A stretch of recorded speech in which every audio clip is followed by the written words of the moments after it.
Assalamualaikum warahmatullahi wabarakatuh. Balik lagi dengan saya Ade Arianti, NIM 31/2018-018. Dan kali ini saya akan membahas mengenai media pembelajaran 3 dimensi. Apakah dari kalian semua ada yang mengetahui tentang media pembelajaran 3 dimensi itu? Media pembelajaran 3 dimensi yaitu media yang tampilannya dapat diamati dari arah pandang mana saja dan mempunyai dimensi panjang, lebar, tinggi, atau tebal. Media 3 dimensi juga dapat diartikan sekelompok media tanpa proyeksi yang penyajiannya secara visual 3 dimensi. Media ini dapat berwujud sebagai benda asli baik hidup maupun mati, dan dapat berwujud sebagai tiruan yang mewakili aslinya. Selanjutnya, jenis-jenis media pembelajaran 3 dimensi. Yang pertama, model padat. Suatu padat biasanya memperlihatkan bagian permukaan luar daripada objek dan acapkali membuang bagian-bagian yang membingungkan gagasan utamanya dari bentuk, warna, dan susunannya. Contohnya seperti boneka, bendera, bola, anatomi, dan manusia. Guna model padat yaitu untuk membantu dan melayani para siswa sebagai informasi, berbagai pengetahuan agar siswa lebih paham dalam pelajaran. Yang kedua, model penampang. Model penampang memperlihatkan bagaimana sebuah objek itu tampak apabila bagian permukaannya diangkat untuk mengetahui susunan bagian dalamnya. Contohnya seperti anatomi, manusia dan hewan, seperti mata, gigi, kepala, otak, tulang belulang, paru-paru, jantung, dan bagian ginjal.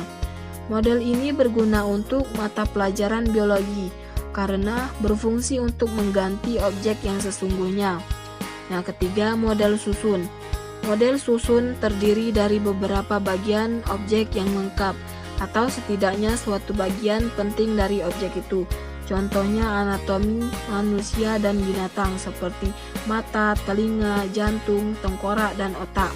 Selanjutnya yang keempat, model kerja. Model kerja adalah tiruan dari suatu objek yang memperlihatkan bagian luar dari objek asli dan mempunyai beberapa bagian dari benda yang sesungguhnya. Contohnya seperti alat-alat matematika seperti mistar sorong, busur derajat. Selanjutnya contohnya peralatan musik seperti biola, seruling, trompet, piano, dan tamburin. Ada juga karakteristik media pembelajaran 3 dimensi. Yang pertama, pesan yang sama dapat disebarkan ke seluruh siswa secara serentak.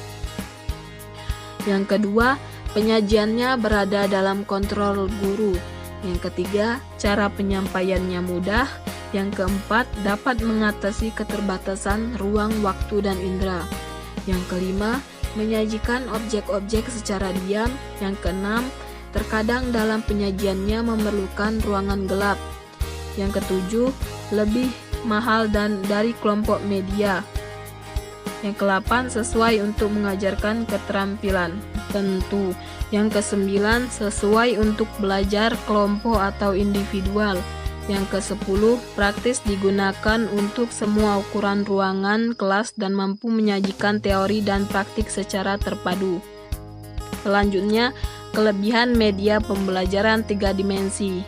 Yang pertama, memberikan pengalaman secara langsung. Yang kedua, penyajian secara konkret dan menghindari verbalisme. Yang ketiga, dapat menyajikan objek secara utuh, baik konstruksi maupun secara kerjanya. Yang keempat, dapat memperlihatkan struktur organisasi secara jelas. Yang kelima, dapat menunjukkan alur organisasi secara jelas. Kelemahan media pembelajaran 3 dimensi. Yang pertama, tidak bisa menjangkau sasaran dalam jumlah. Yang kedua, penyimpanannya memerlukan ruang yang besar dan perawatan yang rumit. Yang ketiga, untuk membuat alat peraga memerlukan biaya yang besar. Yang terakhir, keempat, anak tunanetra sulit untuk membandingkannya. Mungkin itu saja materi dari saya. Terima kasih. Wassalamualaikum warahmatullahi wabarakatuh.